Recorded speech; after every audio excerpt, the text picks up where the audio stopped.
예, 안녕하십니까. 저희는 하루 커뮤니티를 운영하고 있는 바스 오픈소스로 바스 IO를 하루 IO를 개발하고 있는 박준각입니다. 예, 오늘은 성공적인 모바일 앱 개발을 위한 바스의 사용법 혹은 개발에 대한 경험 노하우를 같이 공유하는 시간을 가지려고 합니다. 예,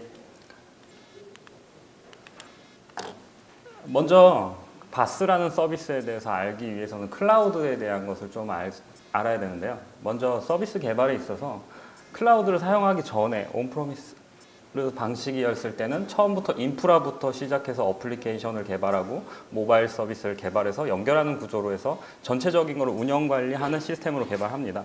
그랬을 때 요즘 유행하고 있는 클라우드 서비스인 이아스 같은 경우에는 인프라에 대해서는 가상화를 통해서 제공받고 그 위에 어플리케이션을 올리고 관리하는 구조로 되어 있고요.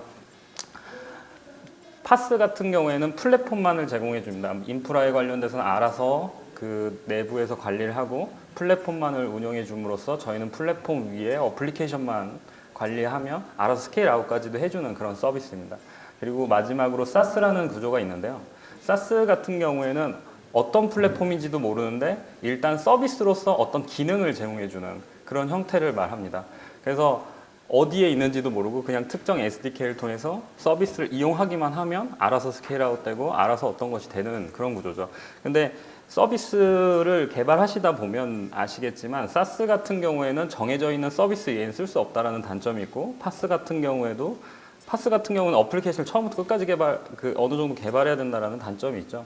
그랬을 때 모바일에 특화되어 있는 파스와 사스 중간 사이에 있는 형태를 이제 바스, 모바일 바스 백엔드 애저 서비스라고 주로 명칭을 하는데요. 그런 부분에 대해서 오늘 발표를 진행하도록 하겠습니다. 먼저 저희가 오픈소스로 개발하고 있는 서비스, 혹시 이 중에서 바스를 써보신 적 있으신 분 손 좀 들어주시겠어요? 혹시? 예, 그럼 바스라는 서비스에 대해서 뭔가를 그러니까 저희 하루 서비스를 설명한다라기보다는 바스라는 게 어떤 거고, 그럼 그런 걸 통해서 우리는 모바일을 어떻게 개발하면 어떤 효과를 얻을 수 있을지에 대한 내용을 위주로 저희가 그럼 발표를 진행하도록 하겠습니다. 먼저 저희가 오픈소스로 개발하고 있는 하루라는 서비스는 일단 모바일 백엔드 애저 서비스, 모바일 바스 서비스에 그 안드로이드 혹은 아이폰 등 안드로이드 같은 경우 개발을 해보시면 아시겠지만 되게 파편화가 심해요. 국내 서비스만 하더라도 삼성 거, LG 거, 그 다음에 다른 제조사들, 해외 같은 경우는 엄청나게 많은 제조사들, 그런 것들을 다 파편화를 해결하는 것도 문제지만 안드로이드 버전에 따른 파편화 해결도 엄청난 문제거든요. 예를 들면 이번에 나온 버전에 따라서 한 버전 올라갈 때마다 새로운 기능들이 들어가고 뭐가 안 되고 어디는 HTTP 부분이 문제가 되고 뭐가 문제가 되는 이런 되게 파편화적인 요소들을 해결하는데 되게 백엔드에서도 많은 문제를 가지고 있고 다른 클라이언트에서도 많은 문제를 해결하려고 하고 있습니다. 예, 그런 부분 플러스 모바일 앱 서비스를 오픈한 이후에 운영 관리를 하기 위해서는 이제 그러니까 헬프센터 같은 고객 관리 서비스들이 필요하다라고 봅니다. 그랬을 때 그냥 공지사항이나 FAQ나 일단 그런 메일링 서비스 이런 것들에 대한 기능, 그다음에 분석이 매우 중요하거든요. 데이터가 어떻게 있고 그 데이터를 어떻게 분석한다. 이런 거에 대한 기능들이 다 들어가 있는 서비스가 하루 서비스입니다. 예, 그럼 하나씩 보면요. 먼저 모바일 바스 서비스에 대해서 일반적인 이해를 돕기 위해서 이렇게 나왔는데요. 모바일 바스 서비스는 크게 세 가지를 하는 서비스를 모바일 바스 서비스라고 합니다. 사용자 관리, 데이터 관리, 푸시 서비스. 일반적으로 모바일 앱 개발을 하시면 세 가지 기능은 꼭 들어가게 되죠. 그랬을 때 사용자 관리 같은 경우는 일반적인 사용자 가입부터 로그인, 이메일 어드레스 확인, SNS 로그인 같은 소셜 로그인 같은 것들도 제공하고요. 사용자에 대한 여러 가지 기능들을 제공하는 거죠. 그 다음에 데이터 관리 같은 경우에는 이제 제이슨 오브젝트 형태로 저장하게 되는데요. 여기서 중요한 건 바스 같은 형태는 어떠한 어플리케이션이 나올지 아무도 알 수가 없어요. 그래서 스키마 리스한 형태로 데이터가 저장되어야 되고 관리되어야 된다는 점이 있죠. 그래서 제이슨 오브젝트 형태로 저장이 돼요. 그래서 일반적인 요즘에 나오고 있는 데이터베이스 보면 NoSQL 부분에 Document DB라는 개념이 있는데요. 그런 거랑 유사한 형태로 저장이 되고 관리된다는 점이 좀 특징입니다. 그 다음에 파일 같은 경우 올리고 저장할 수 있는 기능을 제공해야 되며 쿼리를 실행할 수도 있어야 되고요. 그 다음에 권한을 주고 이 사람은 안 되고 이렇게 되는 기능, 그 다음에 데이터를 범위로 삭제하거나 관리할 수 있는 기능들이 있어야 어플리케이션 개발하는데 매우 도움이 되겠죠. 난 푸시 같은 경우는 요즘 모바일 서비스 하는데 푸시 없으면 안 되잖아요. 모든 여러 가지 리텐션 효과를 얻을 때에도 사용될 수 있고 다양한 효과를 얻을 때 사용할 수 있는데 그랬을 때 푸시 부분에 대해서는 이따 좀 더 세부적으로 설명하겠지만 그런 기능이 꼭 들어가야 된다는 거. 그래서 바스를 쓰게 되면 프로젝트의 시간을 되게 단축시킬 수 있습니다. 어떻게 시간을 단축시키냐면 보시면 아시겠지만 먼저 처음에 프로젝트를 진행하게 되면 일반적인 프로젝트는 앱 개발하고 서버 구축하고 운영 관리하고 지표 분석하고 지표가 갑자기 엄청나게 늘어나면 또 서버 확장하고 운영 관리를 엄청나게 많은 시간을 소요를 하게 되죠. 이 시간 자체를 그냥 앱 위주의 개발만 하게 되면 됩니다. 그래서 먼저 앱을 만들고 그 다음에 그 중간 형태를 확인하고 이 서비스가 정말 성공할 서비스인지 아닌지를 검증하는 절차를 정한 다음에 또 서비스를 확장하는 구조로 되겠습니다. 예, 그리고 비용을 감축시킬 수 있는데요. 이 비용과 시간은 같다고 보시면 됩니다. 시간을 줄였기 때문에 그만큼 비용도 절감할 수 있다는 효과인데요. 먼저 이 부분에서도 운영 관리, 서버 관리, 지표 분석, 서버 구축 등에 대한 시간을 줄일 뿐만 아니라 사람에 대한 인력도 줄이고요. 운영에 대한 문제도 줄이고 지식에 대한 노하우도 줄일 수 있어서 그런 만큼의 비용을 절감할 수 있다는 겁니다. 근데 그만큼 디펜던시는 있겠죠. 저희가 이런 서비스에 대한 디펜던시를 가져가야 되니까요. 그 다음에 마켓에 대한 미래 전망인데요. 바스 서비스에 대한 가트너 측에서는 2016년에 모바일 앱 개발 프로젝트의 40%가 클라우드 모바일 바스 형태로 전환되지 않을까라는 예측을 냈습니다. 그 다음에 마켓샌드 마켓이라는 글로벌 바스 시장에서 2017년까지 7억 7천억까지 성장할 것이라고 예측을 했는데요. 지금 이런 해외의 바스 사업을 보면 그런 것들이 어떻게 진행되고 있다는 것을 보실 수 있습니다. 먼저 첫 번째 같은 경우는 페이스북 같은 경우는 파스라는 바스 서비스를 인수하셨습니다. 그래서 파스라는 서비스가 되게 매우 대표적인 바스 서비스인데요. 나중에 뭐 이런 바스에 관심 있으신 분은 다른 서비스는 모르더라도 파스 서비스를 한 번 정도는 사용해 보시면 매우 도움이 되실 거라고 생각합니다. 그랬을 때 일반적인 여러 가지 기능들은 다 제공하고 뭐 요즘은 에러 리포팅이나 이런 것들도 제공하고 그다음에 페북에서 발생하고 있는 어떤 컨퍼런스 앱이라든지 이런 거는 다 파스로 개발하고 있거든요. 페북 같은 경우에 기타 버티컬 앱 같은 경우는 파스로 다 개발하는 형태로 되어 있기 때문에 요즘 페북 같은 경우에서도 바스에 대한 사용 사례가 많이 늘고 있다는 점. 그다음에 구글 같은 경우에 파이어베이스라는 서비스를 인수를 했습니다. 이 파이어베이스는 좀 독특한 바스 형태인데요. 일반적인 바스는 데이터를 저장하고 그거를 불러오고 일반 어플리케이션 형태랑 똑같아요. 근데 파이어베이스 같은 경우는 실시간 동기 시스템이라는 게 있는데 되게 리얼타임으로 채팅하는 프로그램 같은 거를 몇 줄로 안 짜도 바로 되는 그런 되게 독특한 서비스입니다.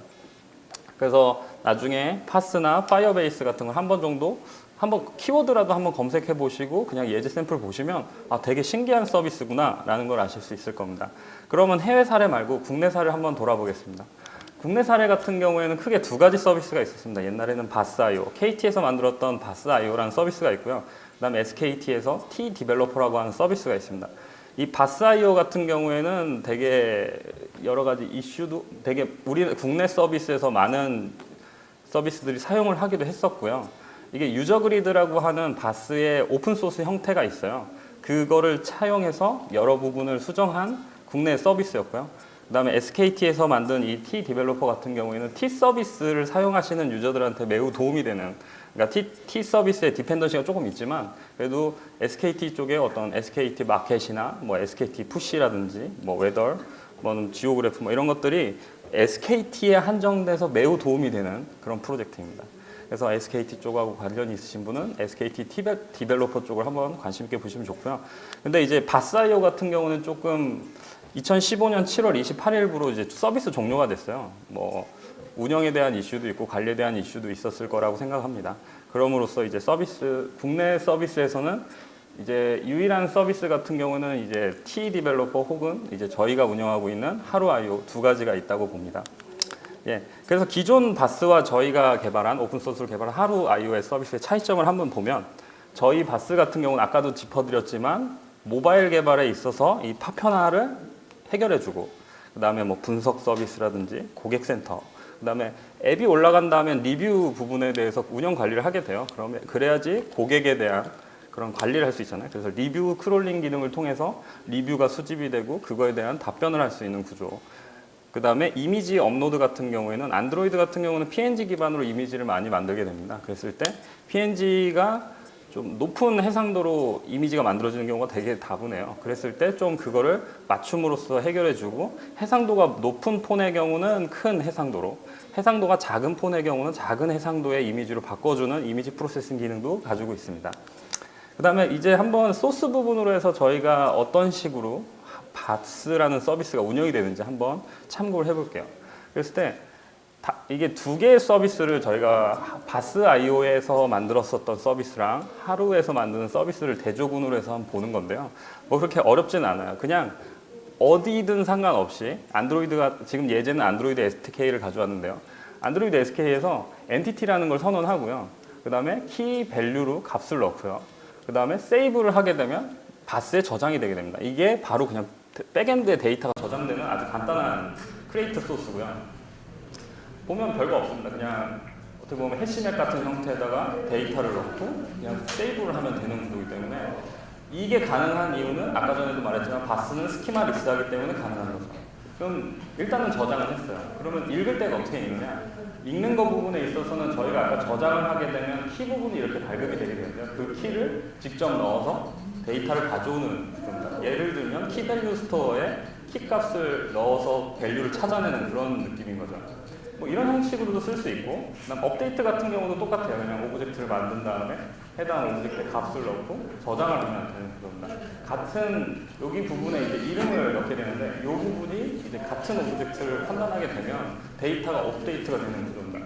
뭐 여기서 백엔드 개발을 많이 하시는 분이 있을지는 모르겠지만 ORM 개발해 보시면 이게 조금 더 느낌이 올 거예요. ORM에 오브젝트가 있고 그 오브젝트를 데이터를 바꾼 다음에 세이브를 하게 되면 같은 키를 기반으로 해서 데이터들이 업데이트 되죠.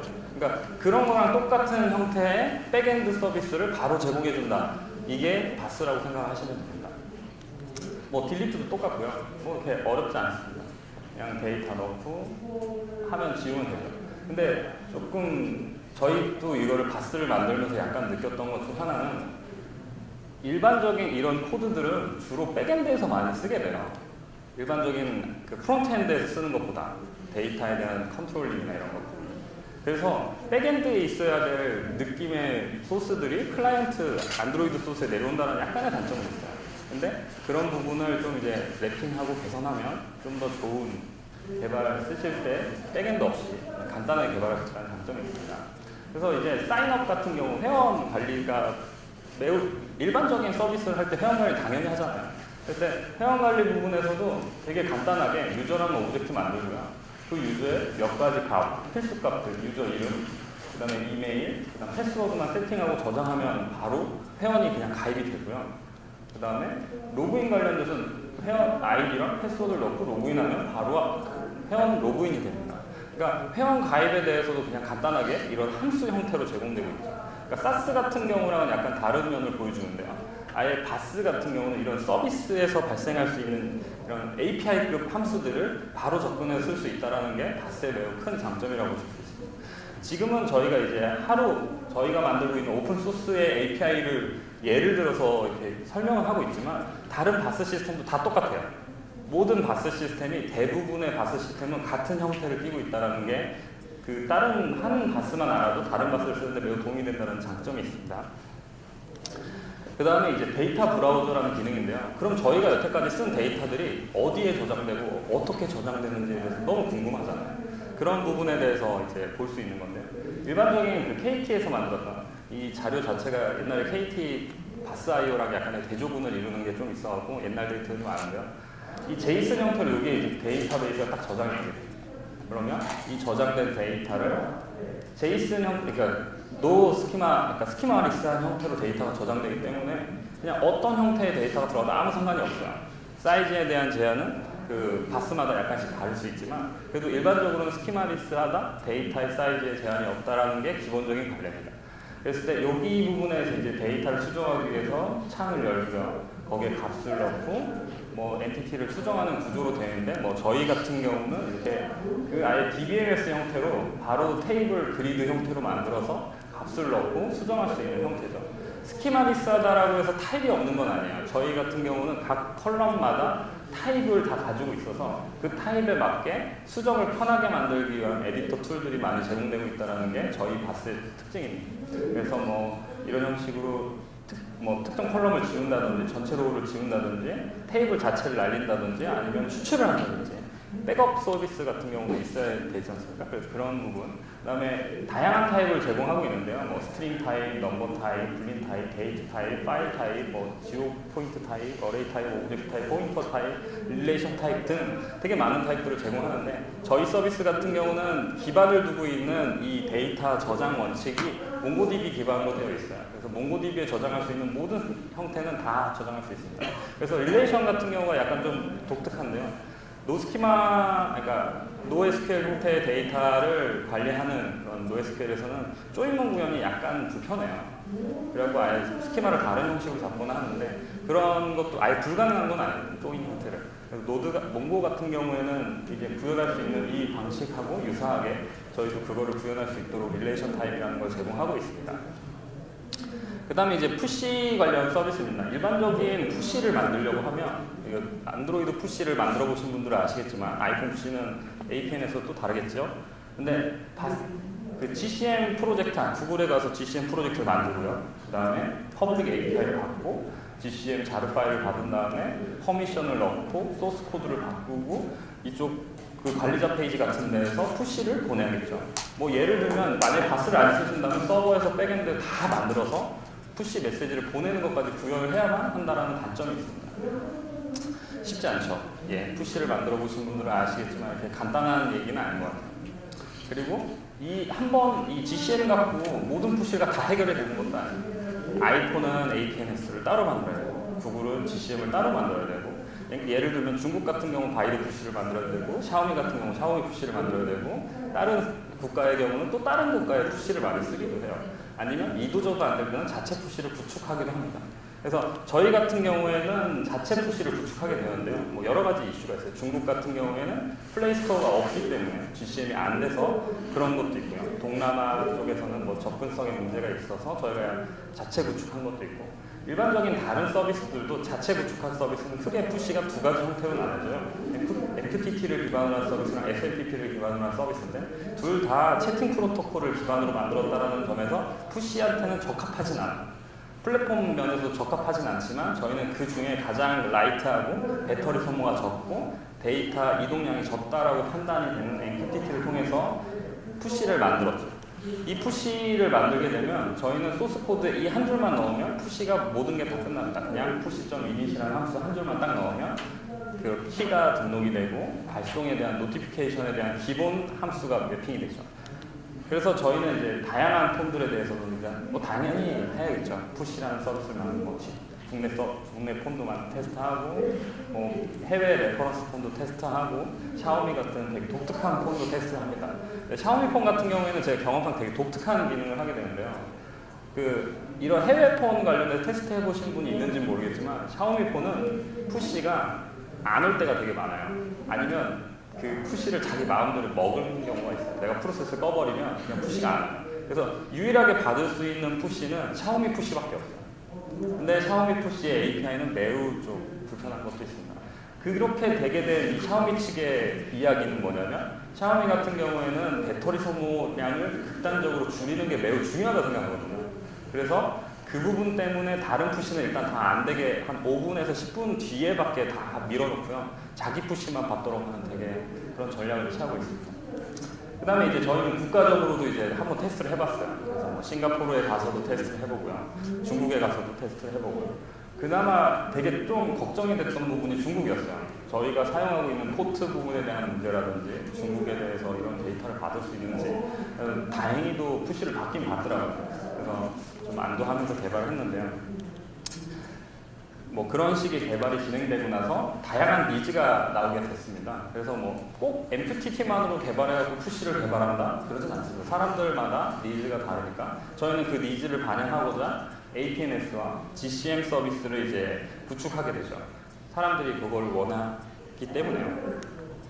그 푸시를 개발하기 위해서 저희는 이제 다른 좀 독특한 언어, 일반적으로 사용되지 않는 타고 판단되는 하지만 저희 입장에서 제일 적합하다고 생각한 언어를 채택하게 되는데요. 이름은 엘릭서라고 하는 언어입니다. 이 엘릭서라고 하는 언어는 얼랭이라는 언어를 확장한 그런 언어인데요. 얼랭이라는 언어의 되게 큰 특징 자체는 일단 저희가 뭐 서버 대충 만들고 막 하다 보면 죽잖아요. 죽을 일이 없는 서버예요. 그게 말이 되냐 싶을 만큼도 이상하지만 자체적으로 죽지 않게 만들 수 있는 그런 알고리즘이나 그런 논리가 들어가 있는 그런 이 정도로밖에 설명하지 못하는 게 좀 제 한계지만 그리고 그 다음에 스케일러빌리티라고 하는 게 있는데요. 서비스 확장성에 있어서는 매우 다른 여타의 언어랑은 비교가 되지 않는 그런 언어입니다. 왜냐하면 자체가 이제 액터 모델이라고 하는 컨커런시 모델을 채택해서 스케일 아웃을 구현하고 있습니다. 그래서 뭐냐 어플리케이션을 다른 PC에다 올리기만 하더라도 스케일 아웃이 되는 되게 신기한 구조가 되어 있고요. 그 다음에 폴트 토러런스라는 이런 기능 때문에 그러니까 에러 처리 핸들링 기법이 되게 다른 서비스랑 달라요. 그래서 예를 들면 일반적으로 에러 처리 같은 경우는 트라이 캐치를 가지고 저희가 에러 처리를 하지만 이쪽 같은 경우에는 전략이라는 걸 통해서 액터와 액터 간에 아래 액터가 잘못됐을 때는 부모 액터가 아래 액터에 대한 어떤 전략에 의해서 다시 재시작을 하든지 정지를 하든지 멈추든지 이런 전략을 취할 수 있다는 거. 그런 걸 통해서 신뢰성 확보를 할 수 있다는 점에서 저희는 푸시 서비스 같은 경우에 되게 신뢰성 있게 잘 전송이 되어야 되고 높은 만약에 푸시가 많이 갈 때는 스케일 아웃이 되었다가 푸시가 적어지면 줄어들어야 된다라고 생각해서 이런 언어를 가지고 개발하게 되었습니다. 그래서 소스 같은 경우에 여기 가서 보시면 있습니다. 언어가 되게 개팍해갖고 보기 되게 어려운데요. 그래도 이쪽에 들어가셔서 오픈소스로 되어 있으니까 한번 참고하시면 좋을 것 같습니다. 그래서 이제 플러그 Y의 플러그 Y가 아니라 이 이름을 잘못했나요? 하루 서비스에서 바스 서비스 기반으로 돼서 어떤 기능이 있는지에 대해서 다 한번 봤는데요. 이제는 부가적인 서비스, 아까 전에 우리는 바스 서비스 이외에 되게 서비스 운영 관리를 위한 서비스들이 많다라고 했는데 그 부분이 어떤지 하나하나 한번 보도록 하겠습니다. 먼저 헬프센터입니다. 헬프센터는 뭐 고객 관리를 위한 서비스인데요. 뭐 노티스, Q&A, FAQ, 리뷰 서비스입니다. 이런 서비스들은 뭐 만드시는 분도 있고 안 만드시는 분도 있겠지만 되게 고객을 위한 어떤 소통의 수단으로 되게 꼭 필요한 수단이라고 생각하거든요. 그래서 바스아이오 같은 경우에는 헬프센터가 되게 빈약하게 있었고 추후 대공될 예정이라고 하면서 서비스가 접었어요. 그래서 아예 쓸 수가 없는데 저희 같은 경우는 아예 공지, 그 다음에 공지 부분과 FAQ, 뭐 Q&A 부분이 다 이쪽에서 관리자 페이지에서 볼 수 있고 만약에 Q&A 같은 경우는 이쪽에 아예 바로 올라와요. 뭐 어떤 질문이 있으면 바로 오고 그 질문을 바로 대답할 수 있는 기능을 대시보드 상황에서 대응하고 있다는 점. 그게 다른 바스 서비스랑 약간 차별점이라고 볼 수 있습니다. 그 다음에 리뷰 서비스인데요. 이 서비스 같은 경우는 다른 바스 서비스는 저도 본 적이 없는 저희만의 특화된 서비스이긴 합니다. 뭐 국가별로도 구분할 수 있고요. 앱스토어별로도 구분할 수 있는데 우리가 앱을 배포를 하게 되면 안드로이드 마켓이나 아이폰 마켓, 아마존 마켓, 뭐 H360 마켓 같은 중국 앱스토어 이런 다양한 마켓에 앱을 릴리즈할 수 있는데 그 릴리즈되어 있는 리뷰를 한 곳에서 모아서 보고 국가별로 구분하고 그걸 관리할 수 있는 그런 서비스라고 생각하시면 됩니다. 그래서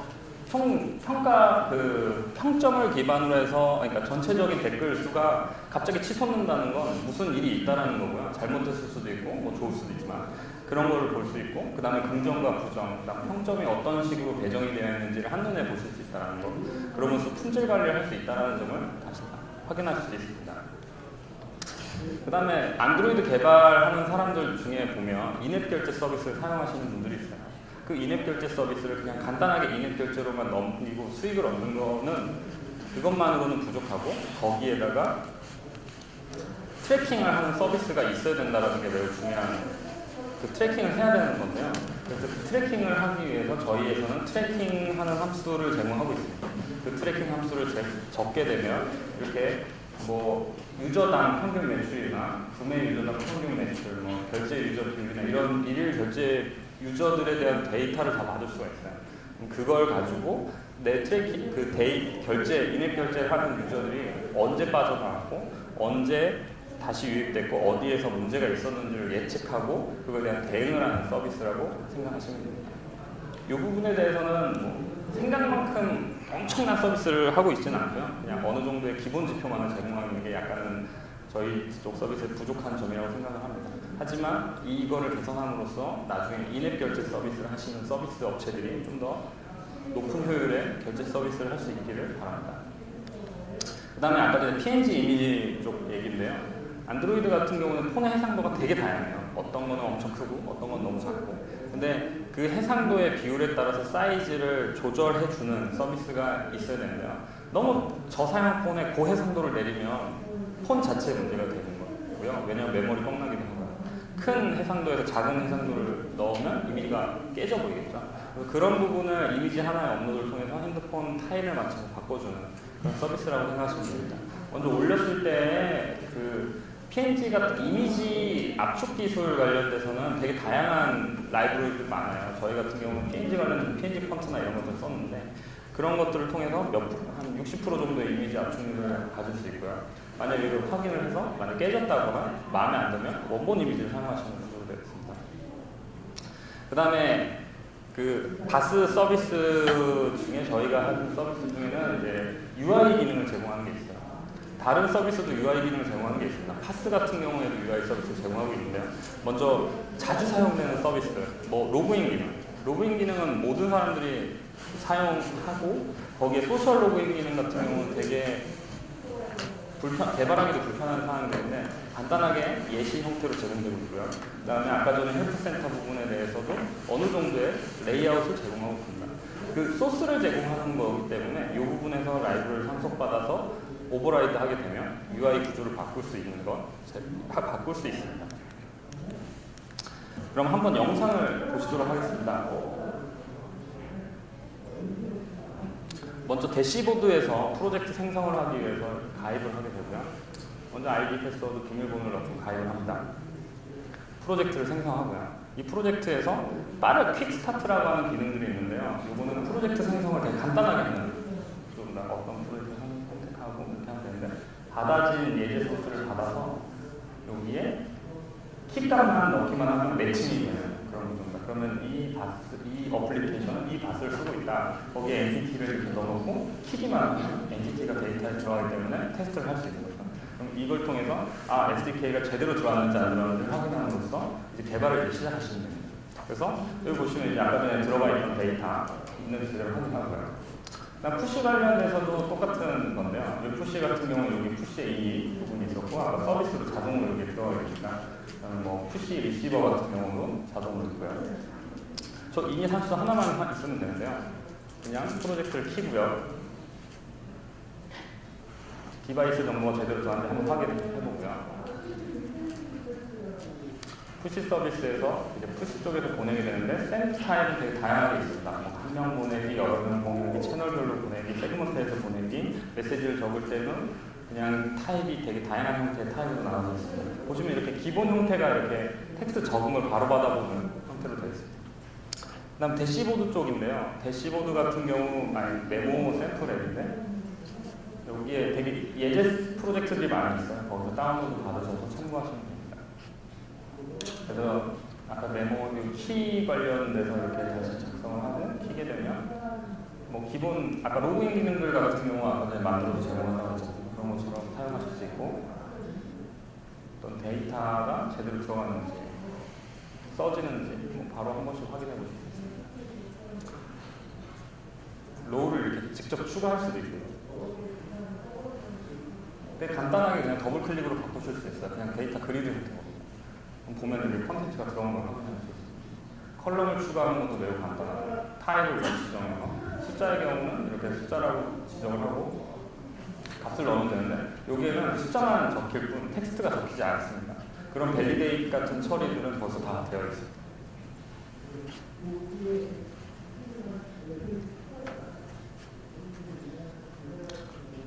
그리고 불린 타입 같은 경우에는 이제 트루펄스만 들어갈 수 있도록 그냥 콤보박스 형태로 제공하고 있고요. 그 다음에 뭐 컬럼을 삭제한다거나 컬럼 삭제, 그러니까 노에스케일이어서 스키마 삭제에 대해서 되게 간단하게 처리된다는 거 그것도 되게 큰 장점이라고 할 수 있습니다. 로우 삭제도 간단하고요. 업로드 이미지입니다. 이미지 업로드 같은 경우에는 아까 전에 보여드렸던 이미지인데 PNG 이미지를 좀 업로드 하시게 되면 리사이즈 형태가 어떻게 되는지 이런 식으로 보실 수 있습니다.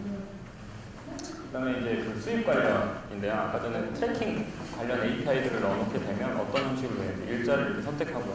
그럼 거기에 여러 가지 지표들이 이렇게 나오는 것을 볼 수 있습니다. 이렇게 저 하루점 트래크 저거를 저함수를 넣으시게 되는 거고요. 기간 설정해서 이렇게 보실 수 있다는 게 가장 큰 특징입니다. 헬프센터입니다. 헬프센터 같은 경우에는 아까 전에 말했지만 뭐 노티스, FAQ, Q&A, 그 다음에 리뷰 크롤링 이런 기능들을 제공하겠습니다.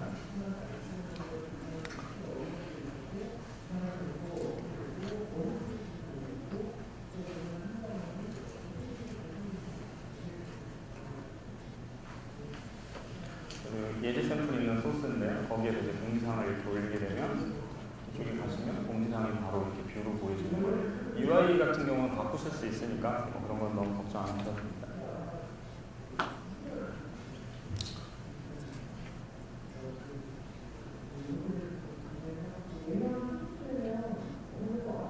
그 다음에 Q&A 같은 경우 질문에 대해서 이렇게 이쪽에서 질문을 바로 보내게 되면 이쪽에 바로 등록이 돼서 바로 볼 수 있는 이런 장점이 있습니다. 이런 이야기들을 좀 되게 많이 있는데요. 그런 건 좀 더 제끼고요. 그 다음에 뭐 리뷰 크롤링 같은 경우는 이렇게 앱 리뷰 저런 걸 등록해 놓으면 보실 수 있습니다. 그 다음에 더큐먼트 관련 처리도 이렇게 문서화되어 있고요. 안드로이드 같은 경우에는 깃허브에도 있고 여기 사이트에도 이렇게 있습니다. 예. 뭐 영상은 이쯤에서 넘기고요. 기타 서비스랑 일단 간단하게 비교를 해드리겠습니다. 그 하루가 그 바스 서비스 같은 경우에는 이렇게 다양한 서비스들이 있는데 뭐 파스, 힐레이, 뭐 바스아이어, 뭐 디벨로퍼 이런 서비스들이 있습니다. 그때 뭐 헬프센터 같은 기능들은 다른 서비스에서 매우 빈약한 기능들입니다. 왜냐하면 원래 바스 서비스에 있는 기능이 아니거든요. 뭐 그다음 뭐 푸시 기능 같은 경우는 다른 서비스들도 매우 잘 되어 있는데 그 저희 서비스 같은 경우는 편의성을 위해서 엔티티를 직접 구현했던 게 약간 특징이고요. 다른 서비스들은 GCN이나 APNS를 직접 서비스하는 게 특징입니다. 분석 기능이 들어간 거는 이렇게 파스나 킨베이 등은 분석 기능이 들어갑니다. 뭐 수익 같은 경우에는 이제 파스 같은 경우는 40 리퀘스트, 20 리퀘스트까지는 무료로 사용할 수 있는데 초당 40 리퀘스트부터는 비용을 청구하는 구조로 되어 있습니다. 뭐 킨베이 같은 경우에도 비용을 청구하는 구조로 되어 있는데 저희 서비스가 현재는 오픈소스로 운영되고 있기 때문에 패키지 형태로 설치를 하시게 되면 아예 무료로 서비스를 쓰실 수 있고 그냥 사이트에 접속해서 쓰셔도 뭐 무료로 쓰실 수 있습니다. 그리고 나서 이제 서비스 아키텍처인데요. 저희가 이제 바스 서비스를 구축하게 된 아키텍처 형태를 한번 공유드리려고 합니다. 먼저 로드 밸런서 역할을 하고 있는 건 이제 프록시를 통해서 이제 로드 밸런싱을 하고 있고요. 데이터 API 같은 경우에는 뭐 데이터 리드, 라이트, 리드랑 라이트를 구분해서 저희는 프로젝트를 관리하고 있습니다. 뭐 유저, 파일, 뭐 헬프센터 이런 식으로 보면 되고 툴 같은 경우는 코디네이터를 ETCD라는 코디네이터를 쓰고 있습니다. 뭐 다른 분들은 뭐 주키퍼 쓰실 수도 있는데 저희 같은 경우는 ETCD를 써고요. 젠킨스를 통해서 자동 조절하고 자비스를 통해서 시스템 관리를 하고 있습니다. 메시지 큐 같은 경우는 내비게이션 큐를 이중화해서 관리한 큐를 쓰고 있고 뭐 워커 같은 경우에는 다양한 기능들을 하는 워커들이 이제 내부적으로 돌고 있고 데이터를 저장하는 영역에서 메디스나 몽고, 마이스케일 같은 경우는 통계 쪽 관련돼서 주로 많이 쓰고 있고 대부분은 몽고나 레디스 기반으로 작동되고 있습니다. 그다음에 아까 파일이나 이런 부분에 대해서는 S3의 데이터를 저장하고 클라우드 프론트를 통해서 CDN 역할을 하고 있습니다. 이 부분에 대해서는 직접 구축하는 것보다 아마존을 사용하는 게 좀 더 합리적이라고 생각해서 저희가 이렇게 구축했고요.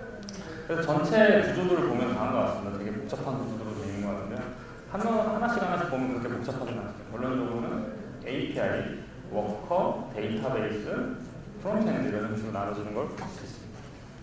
먼저 파일에 대한 부분인데요. 파일을 아까 전에 파일 이미지 컨텐츠하면서 이미지를 압축하고 저장되는 원리에 대한데 먼저 핫프록시에서 데이터 로드 밸런스 어떤 리퀘스트가 어디로 가는지에 대한 리퀘스트에 대한 것을 분할하고 이미지 컴프레스 과정을 거친 다음에 그걸 S3에 저장한 다음에 CDN 그러니까 클라우드 프론트로 CDN 세워주는 기능들은 그냥 간단하게 제공하고 있습니다. 그래서 관련 URL에 대한 거는 레디스나 몽고에 저장이 돼서 나중에 대시보드에 저장된 그 파일 URL을 가져올 수 있는 형태고요.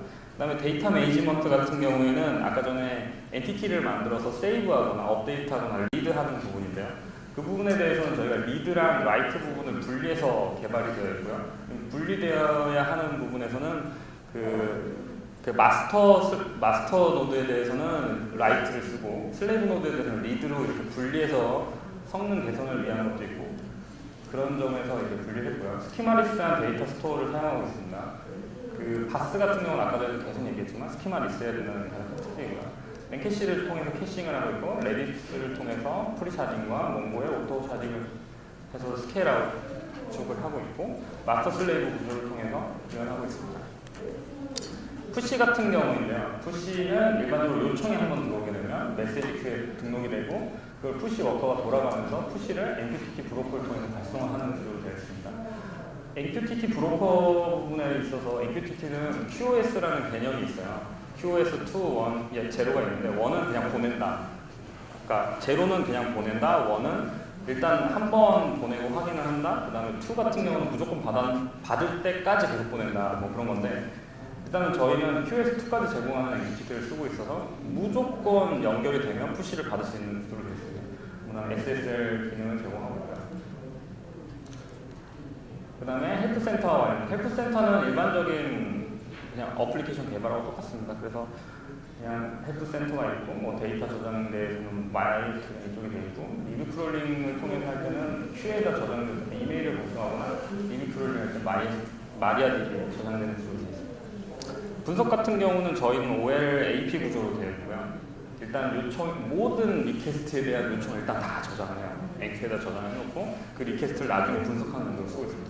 그것뿐만 아니라 이제 분석은 크게 두 가지로 나눠지는데 일반 리퀘스트에 대한 분석과 요청이 어떤 형태로 일어나는지 그 다음에 모니타이즈, 아까 수익 관련돼서 트래킹 관련돼서는 어떻게 이루어지는지 그 부분을 두 개로 나눠서 이제 분석이 이루어져 있고요.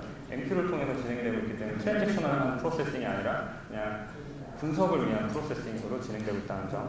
그다음에 레디스에 대한 쓰기 부분입니다. 아까 전에 저희는 어플리케이션 쓰기랑 읽기 부분을 분리해서 개발이 되었다고 하는데요. 레디스에서 개발하실 때 보면 그 마스터를 잡고, 그러니까 그 어플리케이션이 샤딩에 대한 커넥션을 잡고 있고요. 그 샤딩을 통해서 이렇게 마스터, 그다음에 밑에 슬레이브를 주는, 그러니까 프리 샤딩이라고 그래서 샤딩 데이터의 분할을 해서 마스터 양쪽에 이렇게 나눠서 저장하는 구조로 되어 있습니다. 그다음 리드 같은 경우에는 아까 전에는 마스터에다 썼다면 읽을 때는 슬레이브를 통해서 읽는 구조로 되어 있습니다. 그다음에 레디스 쪽에서 오토 페일오버 처리가 필요한데요. 일반적인 레디스의 페일오버 처리는 센티널이라는 서비스를 쓰게 됩니다. 저희 같은 경우는 센티널 부분에 약간의 문제점이 있다라고 판단해서 직접 저희가 etcd에다가 클러스터만 매니저를 구현해서 구축을 했고요. etcd는 일반적인 알고 계시는 뭐 주키퍼나 이런 것처럼 이런 코디네이터 역할을 하는 앤데, 주키퍼랑은 약간 다른 건 뭐 속도가 빠르다, 뭐 레프트 알고리즘 쓰고 있다, 뭐 이런 몇 가지 특징이 있습니다. 주로 나중에 코어 OS 쪽에 가서 보시면 도코나 플래티나 이쪽 부분에 etcd가 있는 걸 보실 수 있습니다. 그래서 이렇게 마스터 부분에 대해서 이제 헬스 체크를 하고요. 살았니 물어보고, 만약에 죽으면 다른 슬레이브를 마스터로 올리고 마스터에 있던 애가 다시 살아나면 슬레이브로 붙이는 그런 역할을 클러스터 매니저가 구현하고 있습니다. 그다음에 프리샤딩 같은 경우에는 데이터가 들어왔을 때 그 샤딩 키를 기반으로 해서 어느 마스터에 써질지를 이제 애플리케이션 측에서 구현하는 걸 프리샤딩이라고 하는데, 그런 형태로 프리샤딩을 쓰게 되어 있고요. 몽고 같은 경우는 아예 자체적으로 오토 샤딩을 제공하고 있습니다. 그래서 저희가 몽고의 오토 샤딩을 좀 많이 썼는데요. 몽고스 기반의 컴피그 서버랑 몽고 마스터 슬레이브로 해서 이런 오토 샤딩 기능을 좀 썼습니다. 그래서 향후 적용 분야 같은 경우에는 현재는 지금 오픈소스로 저희가 하루를 개발하고 있어요. 한 2년가량을 저희가 개발을 하고 있는데요. 좀 더 이 부분에 대해서 오픈소스를 좀 더 확대해서 개발할 수 있었으면 하고요. 그 다음에 배포 부분이 조금 어려워요. 저희 프로젝트 같은 경우는 아까 전에 구성도를 보시면 알겠지만 서버가 한 20여 개, 10몇 개 정도가 돼요. 엄청나게 많은 어플리케이션 서버와 엄청나게 많은 워커들이 구현되어 있고, 거기에 MQ나 이런 여타가 스택이 있었던 것처럼 그런 부분이 있는데, 그런 거에 대한 배포가 어렵다라는 게 장점이에요. 왜냐하면 저희는 바스 서비스를 만들기 위한 형태로 만들었기 때문에 스케일이 약간 크거든요. 그랬을 때 다른 사람들한테 패키지 형태로 제공할 때는 도커만한 게 없다라고 판단을 했어요. 도커 형태로 만들어서 도커를 할 수 있으면 좀 더 좋을 거라는 게 저희 생각입니다. 그 다음에 SDK 관련돼서 현재 안드로이드 부분이 거의 다 그러니까 안드로이드는 다 만들어졌었는데 아이폰 부분을 개발 중에 있어요. 지금은 개발 중에 있고요.